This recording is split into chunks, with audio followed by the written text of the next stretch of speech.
Breast reductions, before and after, what to expect? Love this question because breast reductions is such a rewarding procedure for me. You're taking women who typically have symptoms of large breasts, back pain, shoulder pain, grooving from bra straps, difficulty exercising because of the size of your breasts, rashes, not uncommon. So a lot of symptoms can be almost completely eliminated with the breast reduction. We're reducing the breast volume and the breast tissue. We're also reshaping the breast to give them a lift. The idea is you will have something more proportionate, obviously lighter, and that way they're able to wear more normal sized bras, they're able to exercise more comfortably, they tend to lose weight, and it's just a very rewarding procedure.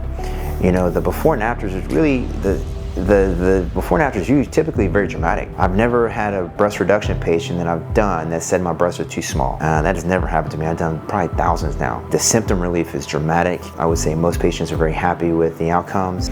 The lifestyle and the quality of life is dramatically improved. If those galleries you want to check out, definitely go follow your plastic surgeon you're choosing to work with. Look at the galleries. The shape typically is just more of a reduction. You're not going to look like a porn star after a breast reduction. It's all your breast tissue. You can't expect it to look like that. It'll be just a more of a natural, smaller proportion breast shape that hopefully is proportionate to your body. Great question. Don't forget, send more comments down below. Thank you for following and stay tuned for more.